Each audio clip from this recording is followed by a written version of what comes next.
Hey everyone, I'm AJ from Whole Latte Love. Last month I posted a video all about non-dairy alternative milks, what they are, different types, and comparing some of the common varieties in both super automatic and semi-automatic espresso machines. Shortly after filming that video, I was down at the Coffee Fest trade show in Atlanta, Georgia, where I met Scott Angelo and his wife Amy. They are the founders and owners of Oceana Coffee Roasters, based out of Florida. An espresso technician and certified Q grader, Scott also runs Boomerang Beverage Services, and for the past 3 years has been part of the R&D team with HP Hood, helping to develop a purpose-built oat milk designed for the coffee industry. At the trade show, he was teaching a workshop on milk science and how to use alternative milks in your cafe. Scott allowed me to attend and film the workshop and talk to me after to shed a little more light on why these plant-based milks are taking over the industry and what the future holds. Yeah, alternative milks have been on a huge incline. You know, they've been around a long time, but in the last, I'd say, inside the last 5 years, we've seen a massive increase in alternative milks. They probably take up around 30 to 40% of the overall milk served in cafes these days. I think a lot of the initial drive, I believe, was to move away from the dairy, lactose intolerance. You know, we definitely saw the uprising of lactate and particular brands like that. Then they moved over to the nut milks, and actually the soy milk, I think, was the biggest mover initially. And then, of course, we've seen lots of different ones, with the dominating one these days being almond. But the fast mover at the moment and the guy who's really shown up on the doorstep is oat milk. You know, I think the biggest following behind it is the lack of allergens. You know, it really is allergen free. So you're not interfering with the nut allergies and all those sort of things. For the most part, it's gluten free. Especially the product that I've been working on and working with, along with sustainability. You know, there's a lot of talk these days, and it's a key subject about sustainability and products being earth friendly and sustainable. And I think that's a large reason, and a big sector push is that sustainability with oat products in particular. About 3 years ago, I was asked to be part of the research and development team for Hood HP, very big old company, 130 years been in the game. They have been looking after alternative milk brands for a couple of years, and along the way, I was asked to be involved in developing their new oat milk. You know, when we started out with the team to build Planet Oat, the biggest drive behind that all was, first of all, to make a great tasting one. Then there was the blending factor and its ability to play well with coffee. We experimented with lots and lots of different brands and lots of different recipes, and they weren't gelling. They were curdling, or they were separating or maintaining their own separation from the actual drink. So that was very, very important.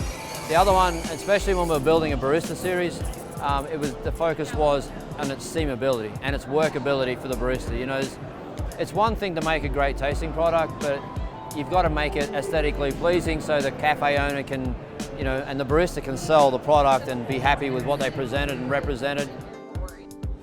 If they don't have access to a barista version, be patient. I think is really where the key is to it. It's about patience and practice and reintroducing as much air. You know, those retail versions are a lot thinner. They're a lot thinner on the body. They've got a lot less oil content or fat content. And they've got a lot less product content. So it's more about, it's that fine balance of air introduction and getting the swirl going and working your way to the temperature in time with enough foam. So makes it tough, that one, but yeah. That was also one of the prerequisites of what we wanted to build when we were building this, especially the oat milk. It was having as much real product and having as much recognizable ingredients in the recipe. You know, there's been different articles around the place about what is actually in the products. You know, carrageenan is one that's catching a little bit of pushback. Rapeseed oil, another one that's carrying a little bit of pushback at the moment, we're seeing in the articles out there. So working with the Planet Oat product, we moved away from that a lot. We really went down the natural line. Sunflower seed oils. There's no gums in the product. There's no stabilizers like lecithin or anything like that in the product.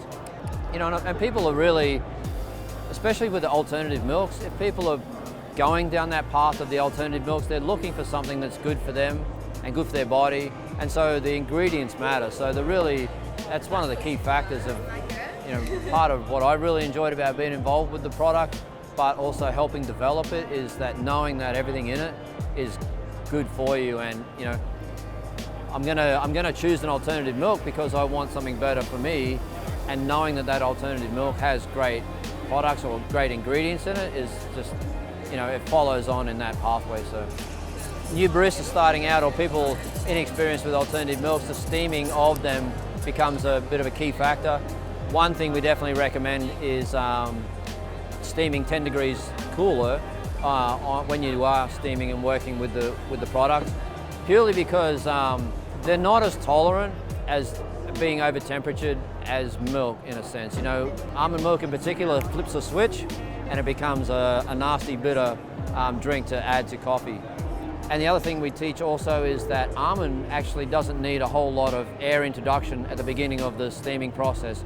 You know, when it takes the dairies and all those to get going and add steam in there, almond's quite friendly on that regard. You can bury the wand pretty much and steam up, and it will foam nicely. So there may be others that come along. I think hybrids we might see an introduction of hybrids.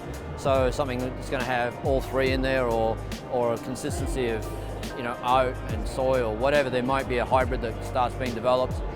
And I also think, strangely enough, I think soy might make a reintroduction into the industry. You know, it copped a bit of a hiding there a couple of years ago, and some lots of things were said. But I think, you know, they've really got their game on, and non-GMO and all that nice, you know, all the things that they're doing to control what we eat or to give us good food choices. I think they're going to play a big part. And I also think in that realm, people are becoming more conscious all of the time about what they're putting in their body and what they're eating. And I definitely think that plant-based movement has merit and definitely has credit for sure. Yeah.